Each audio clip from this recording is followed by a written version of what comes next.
30 বছর থেকে বলছি, জাতির কল্যাণের জন্য ছেলে মানুষ করেন। দাগাবাজ কেন, দকাবাজ কেন, শয়তান কেন, চাঁদাবাজ কেন, চাঁদা দিয়ে উঠে বা কেন, কেন চাঁদাবাজি করবে? ভিক্ষা করে খাবে। জয়পুরহাট বাড়ি, ভিক্ষা করতে হবে কেন? এক জমিতে 3 বার চাষ হয়, ভিক্ষা করবে কেন? দাগাবাজি করবে কেন, ধোকাবাজি করবে কেন? আর একজনের পিছু ঘুরে বেড়াও কেন বেটা? আর একজনের পিছনে ঘুরে বেড়াও কেন?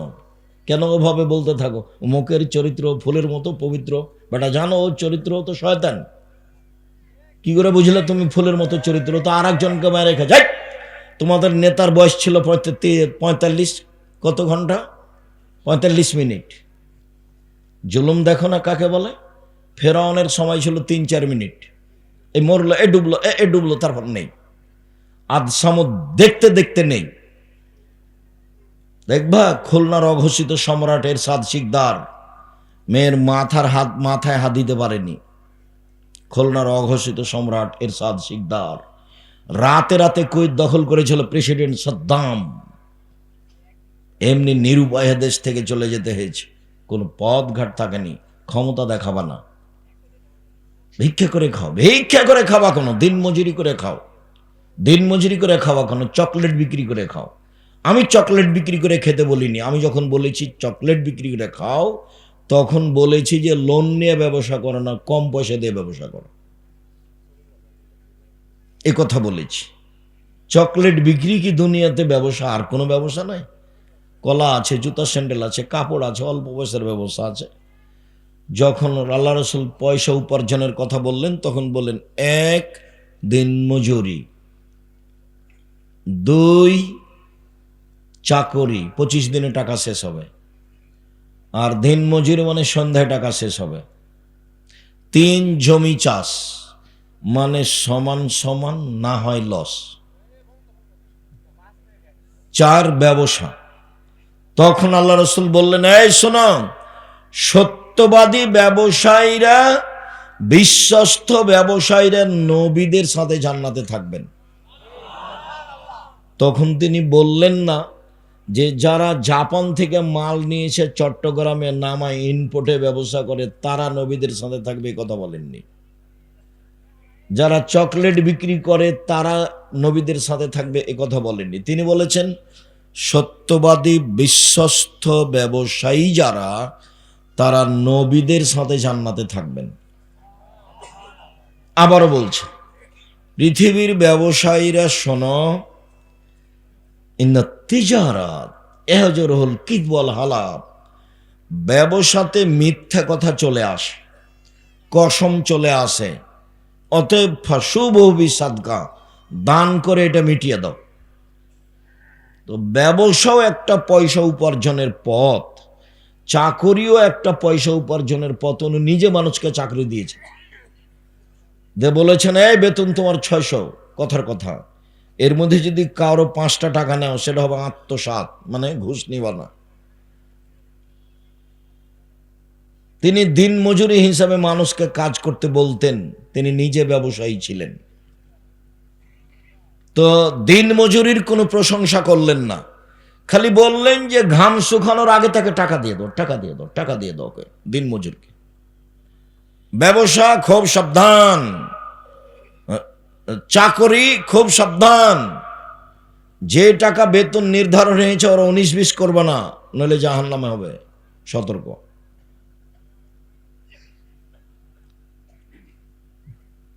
জমি চাষ করো কেন? ওতে অন্তর শক্ত হয়ে যায়। এসব জিনিস কঠিন জিনিস, গরু ছাগলের পিছনে থাকতে হয়, ভীরু হয়ে যায়। নিন্দা করছে ব্যবসা। এই সত্যবাদী ব্যবসায়ীরা শোনো, বিচারের মাঠে নবীদের সাথে থাকতে বাবা। ইব্রাহিমের সাথে থাকার সুযোগ হবে সত্যবাদী। আমি বলিনি এ কথা মুহাম্মদ সাল্লাল্লাহু আলাইহি সাল্লাম বলেছে। অথচ উপার্জনের পথ 4টে: 1 দিন মজুরি, 2 চাকরি, 3 জমি চাষ, 4 ব্যবসা। ব্যবসা করে খান, দাগাবাজি করেন কেন, চাঁদাবাজি করেন কেন? আপনার ছেলে চাঁদাবাজি করে কেন? আপনার ছেলে জাতির জন্য বোঝা, ও মানুষের মায়েরা খায়, ও দল করে, ও দাপট দেখায়, মানুষকে জেল হাজতে দেয়, ক্ষমতা দেখায়। ওটা করে কেন আপনার ছেলে? ওকে এই জন্য মানুষ করেছেন? ও কি পড়েছে ছাই? পশু প্রাণীর মতো দুনিয়াতে মানুষের প্রতি সাদা অন্যায় করে বেড়াই। বলছিলাম সম্মানিত দিনী ভাই বোন, দান শক্তিশালী ইবাদত, এর পরেও যদি সলাৎ কবুল না হয় তাহলে তার দান বাতিল বলে গণ্য হবে। ইবাদতের জগতে ভিন্ন ধরনের বিরল ইবাদত সলাৎ। অজু করে সলাৎ আদায় করতে হয়, পানি নেই, তায়াম্মুম করে করতে হবে, মাটি নেই, অজু তায়াম্মুম ছাড়াই সলাৎ আদায় করতে হবে। কেবলার দিকে মুখ করে সলাৎ আদায় করতে হয়, কেবলা বোঝা যায় না, এমনিতেই পড়তে হবে। দাঁড়িয়ে সলাৎ আদায় করতে হয়, দাঁড়িয়ে থাকা যায় না, বসে থেকে করতে হবে, বসে থাকা যায় না, শুয়ে থেকে করতে হবে। পরিষ্কার কাপড় পরে সলাৎ আদায় করতে হয়, পরিষ্কার নেই, যেই কাপড়ে পেশাব পায়খানা লেগে আছে সেই কাপড় পরেই সলাৎ আদায় করতে হবে। পরিষ্কার অপরিষ্কার কোনো কাপড়ই নাই, উলঙ্গ হয়ে আছেন পুরুষ নারী, কাপড় ছাড়াই আছে, নামাজের টাইম হয়ে গেছে, এই সময়তেই তাকে নামাজ পড়তে হবে, পড়তেই হবে। পৃথিবীর এক ভিন্ন ধরনের ব্যতিক্রম ইবাদত, মানুষের সাথে আপোষ করে না, মানুষের রোগ ব্যাধি বুঝে না, মানুষ পানিতে আছে না, আকাশে আছে না, গাড়িতে উঠে আছে, শিকল ধরে আছে, ঠেলে ঠেল মানে না, দাঁড়িয়ে আছে, সলাতের টাইম হয়ে গেছে, এইভাবেই পড়তে হবে। পৃথিবীর ব্যতিক্রম ইবাদত সলাত। সম্মানিত দিনী ভাই বোন,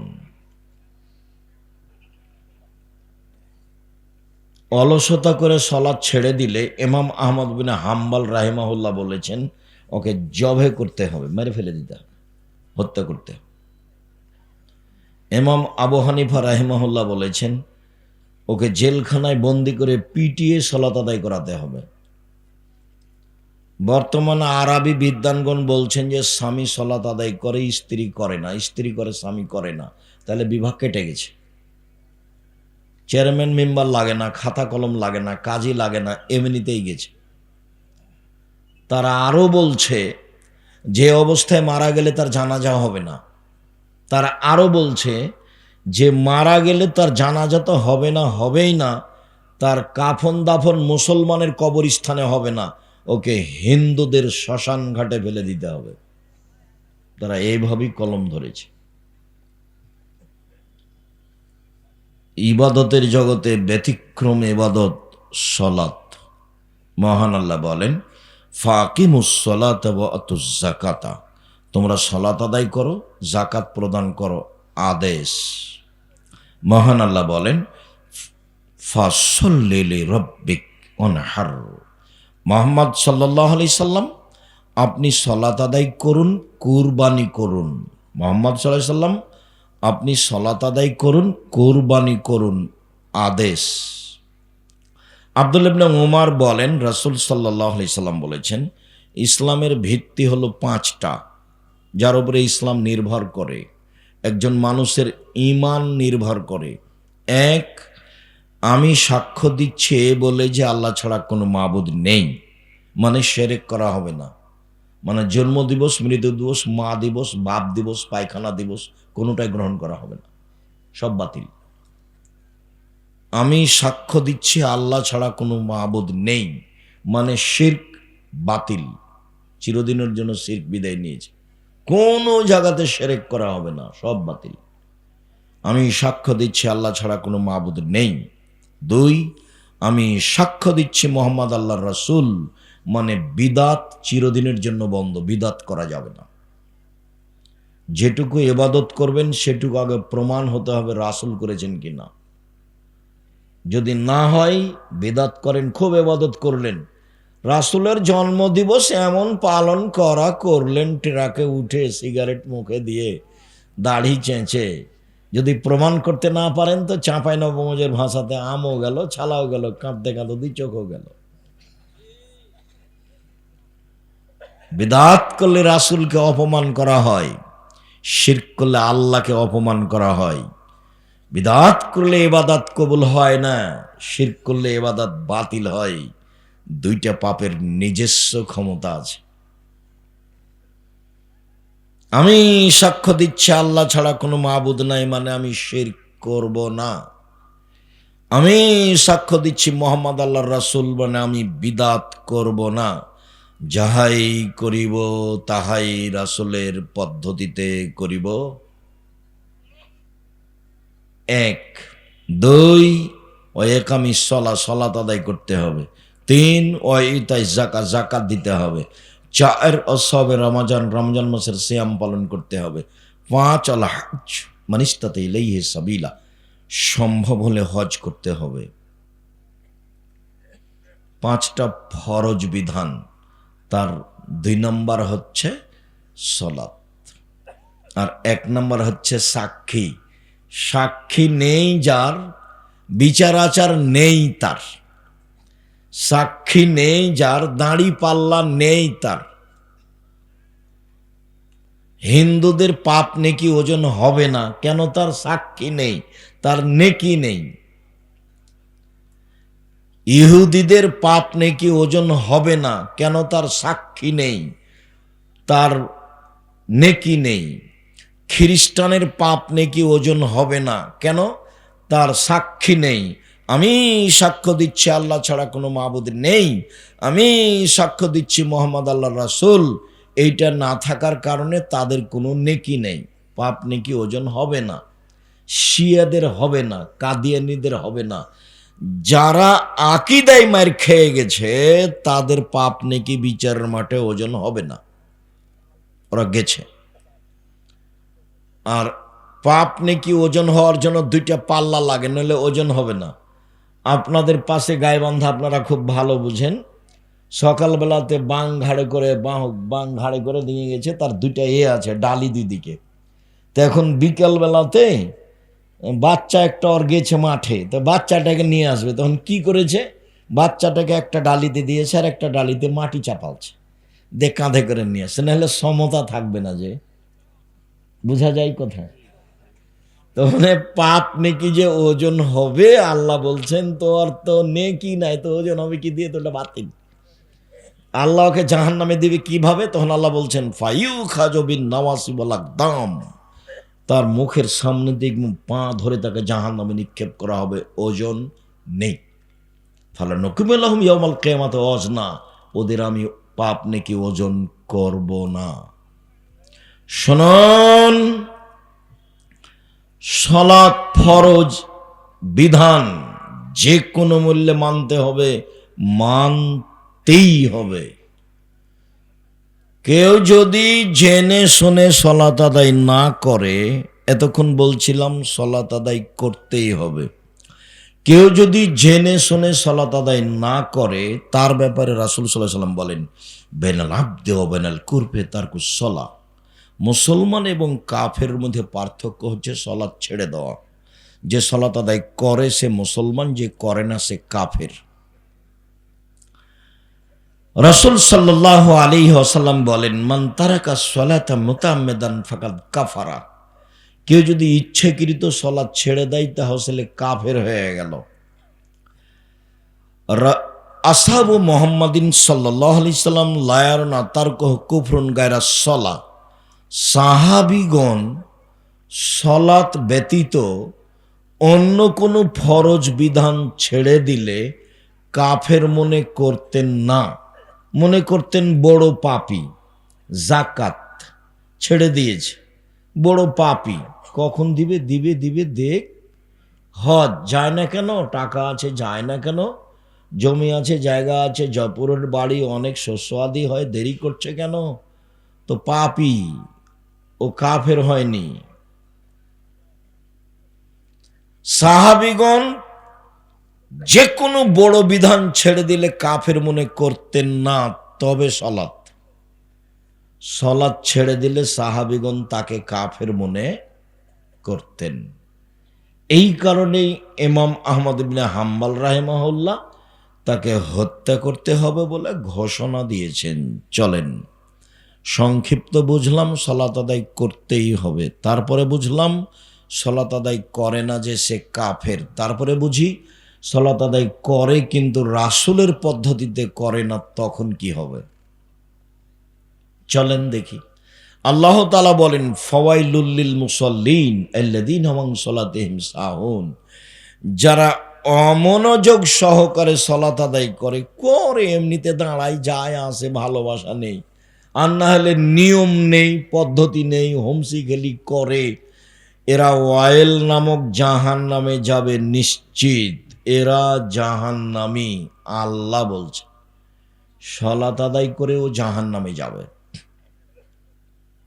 আল্লাহ তাকুল্লাহ হইয়া আমাল কেমা নূরানা বুরহানানা নাজাতানা আমাল কেমা, কে যদি ঠিকঠাক সালাত আদায় করে, নিয়ম মাফিক করে, সময় মতো করে, তাহলে এই সালাত তার জন্য বিচারের মাঠে আলো হবে, দলিল হবে, বাঁচার মাধ্যম হবে। আল্লাহ মিহফিজ আলাইহা, আর যে ব্যক্তি ঠিকঠাক সালাত আদায় করবে না, নিয়ম মতো করবে না, রুকু সিজদা ঠিক মতো করবে না, ইন্নাহু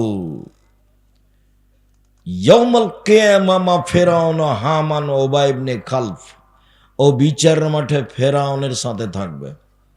নাউজুবিল্লাহি মিন যালিক। পৃথিবীতে সবচেয়ে বড় বদ মানুষ ফেরাউন। এত বড় বদ মানুষ পৃথিবীর ইতিহাসে কেউ জন্ম নেয়নি। অনেকে আল্লাহ দাবি করেছে, কিন্তু এরটা ভিন্ন ধরনের। এর দাবিগুলো আল্লাহ কোরআন মাজিদে উল্লেখ করেছে। এ একবার বলছে মুসা লাইনিত্তাখাস্তা ইলাহান গায়রি লা জালান্নাকা মিনাল মাসজুনিন, মুসা তুমি আমাকে বাদ দিয়ে কাউকে যদি আল্লাহ বলে দাবি করো, তাহলে তোমাকে আমি জেলখানায় বন্দি করে দেব মুসা। একবার বলছে ফেরাউন মুসা মা আলিমতু লাকুম মিন ইলাহিন গায়রি, আমি ব্যতীত তোমাদের কেউ আল্লাহ আছে এটা আমি জানি না। একদা ফেরাউন বলছে আনা রব্বুকুমুল আলা, আমি হচ্ছে তোমাদের সবচেয়ে বড় প্রতিপালক, সবচেয়ে বড় আল্লাহ। এগুলো ফেরাউনের বক্তব্য।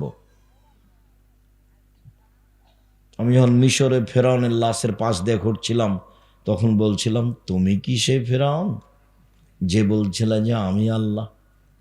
আসলেই কি তুমি? আল্লাহ ভালো জানে। কতদিন সাগরে থাকলো, কে উঠালো, তারপর এখানে নিয়ে আসলো, হতেও পারে। আল্লাহ বলেছেন আলিয়াউমা নুনাজ্জিকা বিবাদানিকা লিতাকুনা লিমান খালফাকা আয়া, ফেরাউন তোমার লাশটা আমি চিরদিনের জন্য রেখে দিলাম, কিয়ামত পর্যন্ত তোমার লাশ মাটিতে খাবে না, পানিতে খাবে না, কোনো জীবজন্তু খাবে না, পোকা খাবে না, কিয়ামত পর্যন্ত তার লাশ থেকে যাবে। এ কথা আল্লাহ তাআলা বলেন। তথা আল্লাহ বলেন তাকে দেখে মানুষ নিদর্শন উপদেশ গ্রহণ করবে। আমি সালাত আদায় করলাম আর এরকম হলো অবস্থা, দুঃখিত। একজন সাহাবী মসজিদে ঢুকে 2 রাকাত সালাত আদায় করে আল্লাহ রাসূলকে বললেন আসসালামু আলাইকুম। তখন আল্লাহ রাসূল বললেন সাল্লি ফাইন্নাকা লাম তুসাল্লি, তুমি সালাত আদায় করো, তুমি করনি। লোকটি আবার সালাত আদায় করলো, আল্লাহ রাসূলকে সালাম দিল। আল্লাহ রাসূল বললেন সাল্লি, তুমি সালাত আদায় করো, তুমি করনি। লোকটি আবার সালাত আদায় করলো, আল্লাহ রাসূলকে সালাম দিল। আল্লাহ রাসূল বললেন তুমি সালাত আদায় করো, তুমি করনি। তখন লোকটি বলছে আল্লিমনি কাইফা উসাল্লি, এর চেয়ে ভালো করে সালাত আদায় করতে পারবো না, কিভাবে করতে হবে বলে দেন। আর রুকু সিজদায় ভুল ছিল। তো রাসূল, হাদিস বুখারী মুসলিম, রাসূল সাল্লাল্লাহু আলাইহি সাল্লাম তাকে যদি বলতেন হ্যাঁ তুমি সালাত আদায় করেছো, তবে খুব একটা ভালো হয়নি, তাহলে না হয় একটা হতো। একইবারই যে না করে দিলেন, বলছেন তুমি সালাত আদায় করো, তুমি করনি, 3বার সববারই না করলেন। একবার যদি একটু বলতেন যে খুব একটা ভালো হয়নি, একটু ভালো করে করো না, এরকম বললেন না, সব না। হুযায়ফা রাদিয়াল্লাহু তাআলা আনহু একটা লোককে সালাত আদায় করতে দেখলেন, তার রুকু সিজদা ঠিক ছিল না। তো সালাম ফেরার পরে বলছে এই শোনো,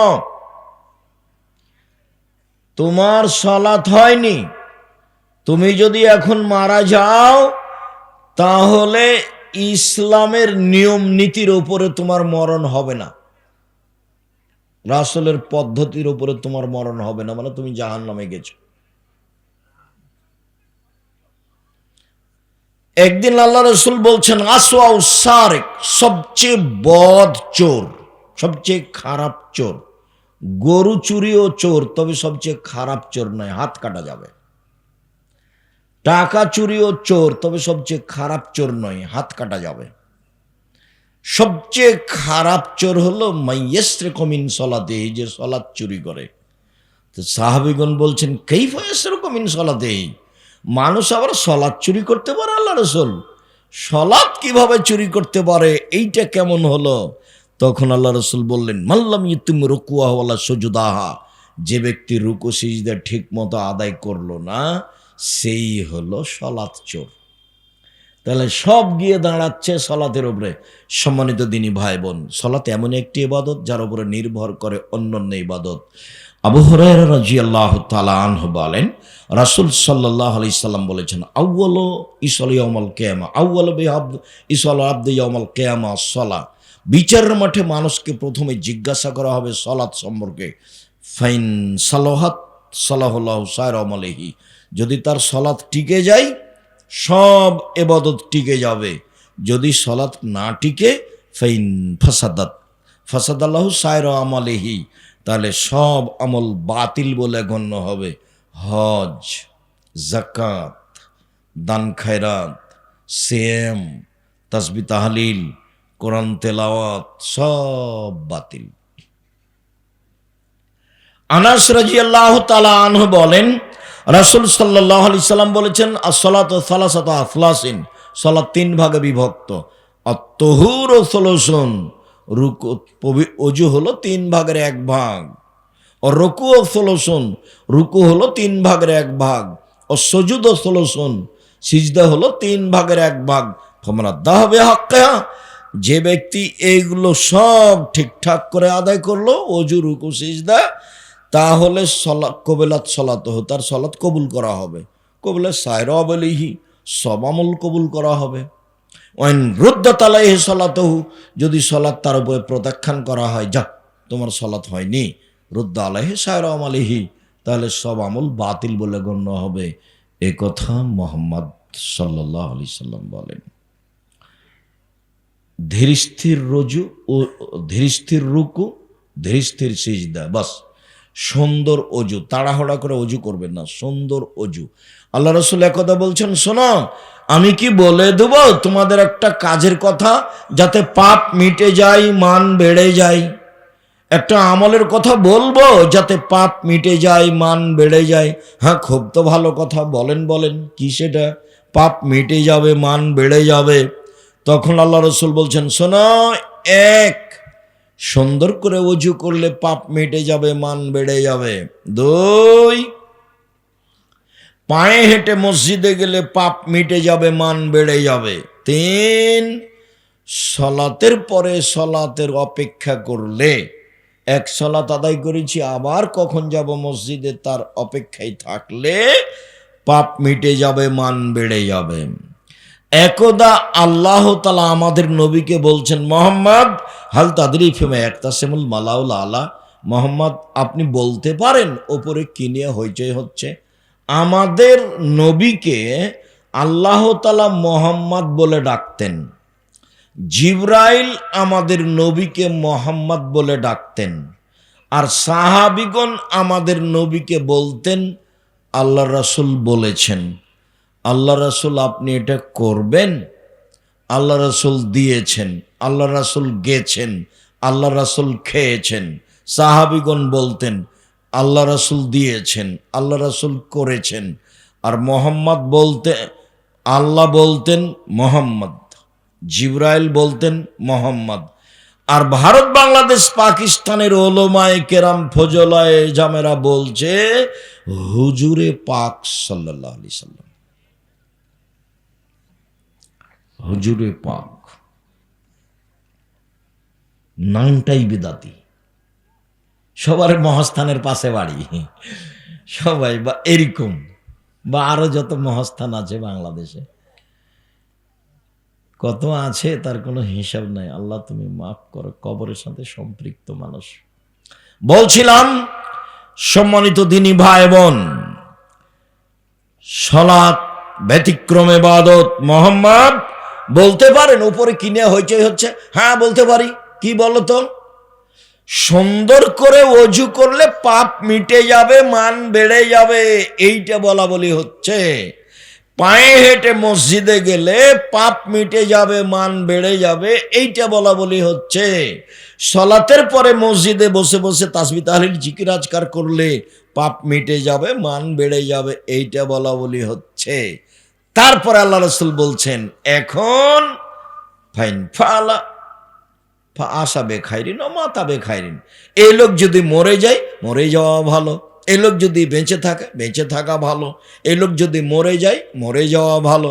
এই লোক যদি বেঁচে থাকে, বেঁচে থাকা ভালো। ওয়াকানা মিন খাতিয়াতিহি কায়ামিন ওয়ালাদাতু উম্মুহু, তারপরে লোকটা ওই দিনের মতো হয়ে যায় যেদিন তার মা তাকে জন্ম দিয়েছেন, নিষ্পাপ হয়ে যায়। কি আমল? এক, সুন্দর করে ওযু। 2, পায়ে হেঁটে মসজিদ।